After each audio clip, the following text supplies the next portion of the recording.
মানুষের কাছে কোন ডিউলেটার আনার কি কোনো সুযোগ তাদের আছে?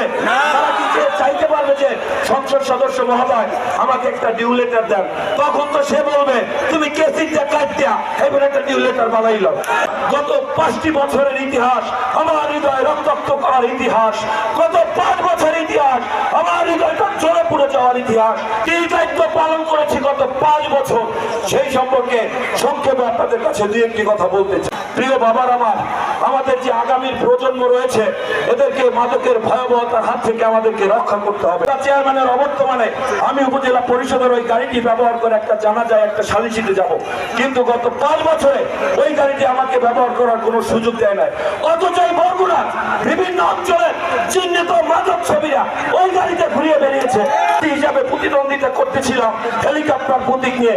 কেন আজকে আমি এই সাহিত্যের মঞ্চে আজকে একত্রিত হয়েছি এ বিষয়টাও তো আপনাদের জানা প্রয়োজন।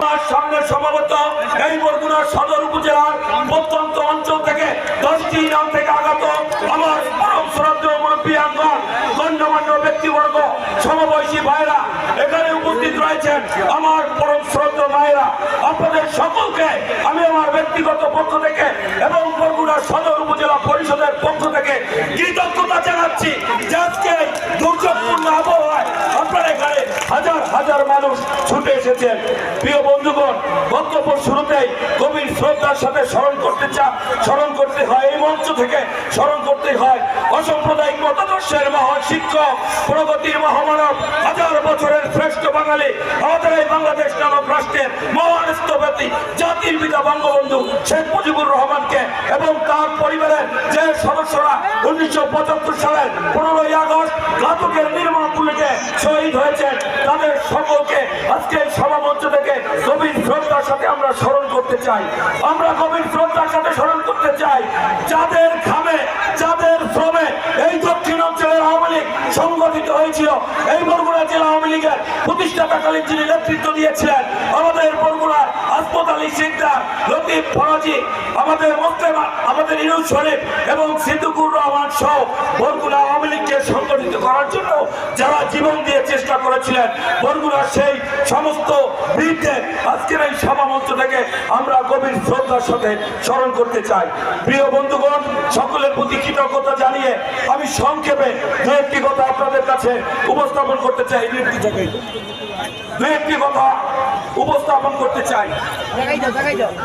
প্রিয় বন্ধুগণ, আজকে 6ষ্ঠ উপজেলা পরিষদ নির্বাচনকে কেন্দ্র করে আজকে আমরা এখানে সমবেত হয়েছি। আমি আপনাদের সন্তান হিসাবে 4র্থ এবং 5ম উপজেলা পরিষদ নির্বাচনে এই বরগুনা সদর উপজেলা পরিষদে আমি ভাইস চেয়ারম্যান পদে প্রতিদ্বন্দ্বিতা করেছিলাম।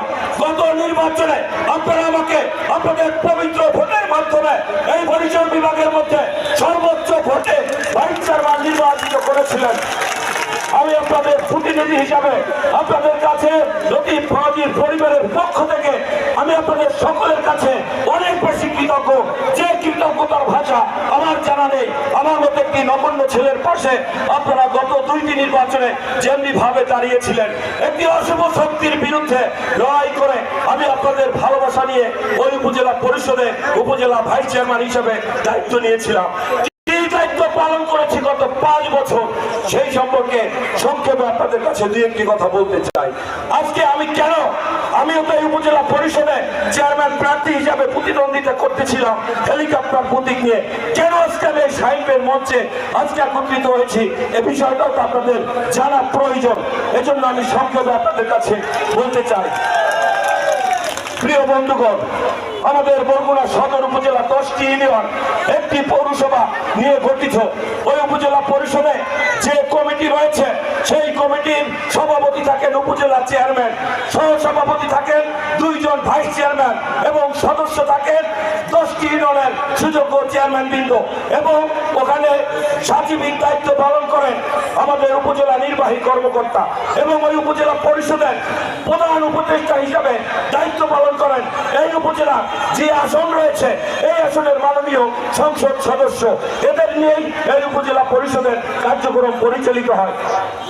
কিন্তু গত 5 বছর আগে আপনারা আমাকে 51,510 ভোটে ভাইস চেয়ারম্যান নির্বাচিত করেছিলেন, যা ছিল উপজেলা চেয়ারম্যানের থেকেও প্রায় 13,000 বেশি। এই 13,000 ভোট বেশি দিয়ে আপনারা আমাকে নির্বাচিত করেছিলেন। বিশ্বাস করবেন কিনা জানি না, আমি কখনো আপনাদের কাছে এসে বলতে পারিনি, আপনাদেরকে জানাতে পারিনি যে গত 5টি বছর যে স্বপ্ন নিয়ে ওই উপজেলা পরিষদে জনপ্রতিনিধিত্বের জায়গায় আপনারা আমাকে পাঠিয়েছিলেন, সেই জায়গায় গত 5টি বছরের ইতিহাস, আমার হৃদয় রক্তাক্ত করার ইতিহাস, গত 5 বছরের ইতিহাস, আমার হৃদয়টা জ্বলে পুড়ে যাওয়ার ইতিহাস, সেই ইতিহাস বুকে বহন করে ওই উপজেলা পরিষদের দায়িত্ব পালন করেছি। আপনারা আমাকে পবিত্র ভোটে নির্বাচিত করেছিলেন। আমাদের উপজেলায় আমরা 2 জন ভাইস চেয়ারম্যান ছিলাম, 1 জন চেয়ারম্যান ছিল। আমরা সমন্বয় করে এই উপজেলা পরিষদের সমস্ত কাজ আমরা পরিচালনা করব, এটাই ছিল নিয়ম। কিন্তু গত 5 বছরে উপজেলা চেয়ারম্যানের সাথে আমরা কোন প্রকল্প বাস্তবায়ন করতে গিয়ে আমরা তার সাথে আমাদের মতের মিল হয়নি। আমরা তার কাছ থেকে কোন রকম ছিলেও পাইনি। আমরা তার কাছ থেকে সমস্ত কিছুতে বঞ্চিত হয়েছি। আমাদের সাথে সবসময় দুর্ব্যবহার করা হয়েছে। আমাকে বলা হয়েছে আমি নাকি মেম্বার, সে নাকি চেয়ারম্যান। আপনারা আমাকে মেম্বার বানিয়েছেন, তাকে চেয়ারম্যান বানিয়েছেন। আল্লাহ যদি আমাকে কোনোদিন চেয়ারম্যান বানায়, সেই দিন নাকি আমি এই উপজেলার মানুষের সেবা করতে পারবো, তার আগে পারবো না। এটি কি কোনো মানুষের নৈতিক কথা হতে পারে? কাকে ভোট দিয়েছিলেন? আমি তাকে বলেছিলাম যে ভাই আমি মেম্বার, আপনি চেয়ারম্যান। আল্লাহ দেখেন কিরকম নির্ধারণ করে দিয়েছে, আমি এইরকম মেম্বার যে চেয়ারম্যানের চেয়েও 13,000 ভোট বেশি নির্বাচিত হয়েছে। তো প্রিয় বন্ধুগণ, এই উপজেলা পরিষদের সমস্ত মানুষের নিরাপত্তা দেওয়ার কথা একজন উপজেলা চেয়ারম্যানের। কিন্তু গত 5 বছরে আপনারা কি নিরাপত্তা পেয়েছেন আমি জানি না। উপজেলা পরিষদের যতগুলি প্রকল্প বাস্তবায়িত হয়েছে সবগুলি রাতের আধারে হয়েছে, আমাদের সাথে কোনো আলোচনা হয়নি। এই উপজেলায় আমরা দেখেছি যে কোনো স্কিম পাস করার জন্য উপজেলা চেয়ারম্যান তার একক প্রচেষ্টায় তিনি তার একক মনোভাব প্রকাশের জন্য সবকিছু করেছেন। সর্বোপরি যে বিষয়টি বলতে চাই প্রিয় ভাইয়ের আমার, আমাদের গত কয়েকদিন আগে জাতীয় সংসদ নির্বাচন অনুষ্ঠিত হয়েছে। এই বরগুনার লক্ষ লক্ষ মানুষ একত্রিত হয়ে একজন জাতীয় সংসদ সদস্য নির্বাচন করেছেন। আমরা যারা জনপ্রতিনিধি ছিলাম আমাদের দায়িত্ব ছিল এই বরগুনা সদর উপজেলায় যারা বসবাস করি তাদের দায়িত্ব ছিল যে বরগুনার 3 জন প্রার্থীর মধ্যে থেকে আমরা একজনকে নির্বাচিত করব। এটাই ছিল আমাদের মূল দায়িত্ব। কিন্তু আপনারা জেনে থাকবেন গত জাতীয় সংসদ নির্বাচনে যারা এই বরগুনার সম্পদটাকে, এই বরগুনার এমপিটাকে ওপারে পায়রা পাড়ে পাচার করার জন্য যারা ষড়যন্ত্রের নেতৃত্ব দিয়েছে, যারা টাকা নিয়ে ধরা পড়েছে, যারা এই বরগুনার মানুষের ভাগ্যের সাথে প্রতারণার ষড়যন্ত্র করেছে, সেই সমস্ত মানুষের আবার এই বরগুনার সদর উপজেলার মানুষের কাছে ভোট চাওয়ার কি কোনো অধিকার আছে? কোনো অধিকার নাই।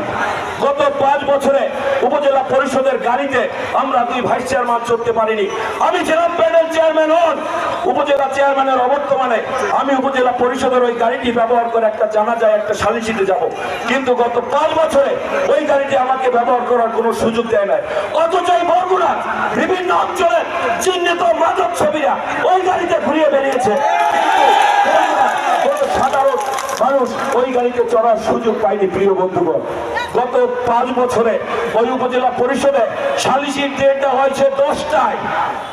আমরা 2 জন ভাইস চেয়ারম্যান ছিলাম। চেয়ারম্যান যদি দূরে থাকে আমাদের কথা বলতে পারতে যে তোমরা আলোচনা করে সামনের দিকে এগিয়ে নিয়ে যাও, আমি এসে সিদ্ধান্ত দিব। এরকম কোন দায়িত্ব গত 5 বছরে আমাদেরকে পালন করার সুযোগ দেয় নাই। অথচ 10টায় সালিশির ডেট দেওয়া হয়েছে, সালিশির গণ্যমান্য ব্যক্তির উপজেলা পরিষদে বসে রয়েছে, কিন্তু চেয়ারম্যানের খবর 1টা 2টা হয় নাই। সেই মানুষগুলি ওই উপজেলার বারান্দায় বারান্দায় ঘুরেছে, আমরা দেখেছি তাদের আত্মনাদ। এভাবে তো একটা উপজেলা চলতে পারে না, এভাবে তো এই অঞ্চলের মানুষের ভাগ্য নিয়ে ছিনিমিনি খেলা চলতে পারে না। প্রিয় বাবার আমার, প্রিয় বাবার আমার, আমাদের যে আগামীর প্রজন্ম রয়েছে এদেরকে মাদকের ভয়াবহতার হাত থেকে আমাদেরকে রক্ষা করতে হবে। আমাদের মাননীয় সংসদ সদস্য যে প্রতিশ্রুতিগুলি ব্যক্ত করেছেন সেগুলি তৃণমূল পর্যায়ে বাস্তবায়ন করার জন্য একজন জনপ্রতিনিধি প্রয়োজন যিনি মাদকের বিরুদ্ধে যুদ্ধ ঘোষণা করবেন। একজন জনপ্রতিনিধি প্রয়োজন যিনি এই অঞ্চলের মানুষের অধিকার প্রতিষ্ঠিত করবেন। কোন জনপ্রতিনিধি যদি নিজেই মাদকাসক্ত থাকে সেই সমাজ কখনো কি মাদক মুক্ত করা সম্ভব? এটা আপনাদের আমাদেরকে বিবেচনা করতে হবে। প্রিয় বাবার আমার, আমি আপনাদেরকে বলতে চাই, ভোট একটি পবিত্র আমানত। এই পবিত্র আমানত আপনারা এমন কোন পাত্রে দান করবেন না যার মাধ্যমে এই বরগুনা একটা অন্ধকারের দিকে চলে যাবে, যার মাধ্যমে এই বরগুনার মানুষের অধিকার সারা জীবনের জন্য নিভে যাবে। এরকম মানুষকে নির্বাচিত করা যাবে না।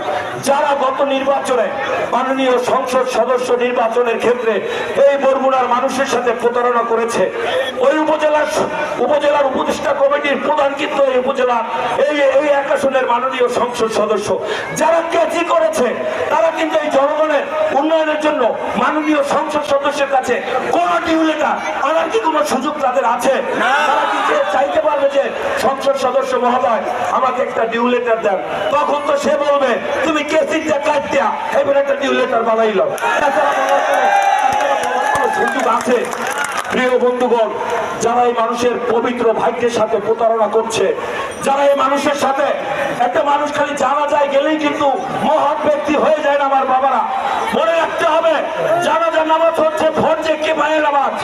আমি যদি ফরজ আদায় না করি, আমি যদি আমার ভাইয়ের হক ডুবে মারিয়ে খাই, আমি যতই জানাজা পড়ি, এই জানাজাকে আমি ভেস্তে যাওয়ার কোনো সুযোগ আছে?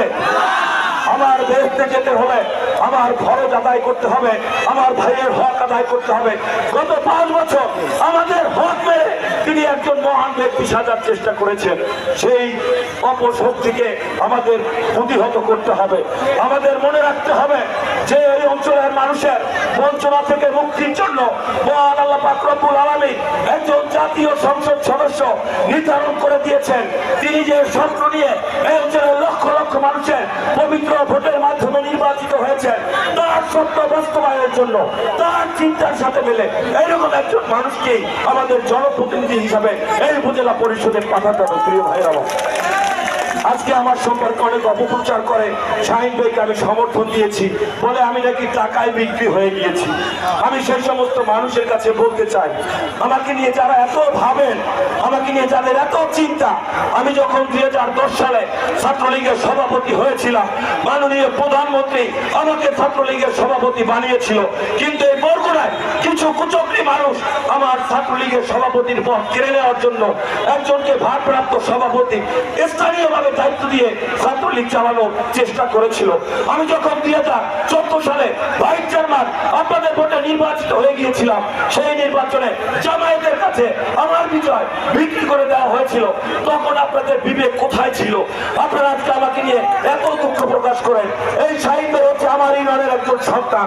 আমি 6 নং বুড়িচর ইউনিয়নে বসবাস করি, তার বাড়িও 6 নং বুড়িচর ইউনিয়নে। তার বাবা, আমার বাবা ঘনিষ্ঠ রাজনৈতিক সহচর ছিলেন, যার কারণে তিনি আমার থেকে বয়সে অনেক বড়। আমার মুরব্বীরা আমাকে বলেছেন তোমার নির্বাচন করার সময় আছে, সুযোগ আছে, তুমি সামনেও করতে পারবা। এই জন্য আমি আমার সমস্ত শক্তি দিয়ে এই শাহিন ভাইয়ের সাথে একত্রতা ঘোষণা করে ওই অপশক্তির বিরুদ্ধে আমি যুদ্ধ ঘোষণা করেছি। এই যুদ্ধ হবে বরগুনার সাধারণ মানুষকে অন্যায়ের হাত থেকে রক্ষা করার যুদ্ধ। এই যুদ্ধ হবে তরুণ প্রজন্মকে মাদকের ভয়াবহতার হাত থেকে রক্ষা করার যুদ্ধ। এই যুদ্ধ হবে এই বরগুনা লক্ষ লক্ষ মানুষের ভাগ্য পরিবর্তনের যুদ্ধ। সেই যুদ্ধে আমরা সকল ঐক্যবদ্ধ হয়ে আগামী 21 তারিখে এই শাহিন ভাইয়ের ঘোড়া মার্কাকে বিজয়ী করার মধ্য দিয়ে এই বরগুনার লক্ষ লক্ষ মানুষের অধিকার আমরা প্রতিষ্ঠিত করব, এই প্রত্যয় ব্যক্ত করছি। এবং আমার যারা সমর্থক, যারা আমার অনুসারী রয়েছেন, আপনাদের মাধ্যমে সকলের কাছে আমি এই মেসেজ পাঠিয়ে দিতে চাই যে আপনারা সকল ঐক্যবদ্ধ হয়ে আগামী 21 তারিখে এই ঘোড়া মার্কাকে নির্বাচিত করবেন। আমার যে অভিজ্ঞতা রয়েছে, আমি আমার বড় ভাইয়ের সাথে থেকে আগামী 5 বছরে, গত 5 বছর আমরা যে অন্যায় সহ্য করেছি, সেই অন্যায়ের বিরুদ্ধে আমরা দুর্বার প্রতিরোধ গড়ে তুলব, এই প্রত্যয় ব্যক্ত করছি। আপনাদের সকলের সুস্বাস্থ্য কামনা করে আগামী 21 তারিখে ঘোড়া মার্কার বিজয় নিশ্চিত হবে, এই প্রত্যয় ব্যক্ত করে আমি আমার বক্তব্য শেষ করছি। খোদা হাফেজ। জয় বাংলা, জয় বঙ্গবন্ধু।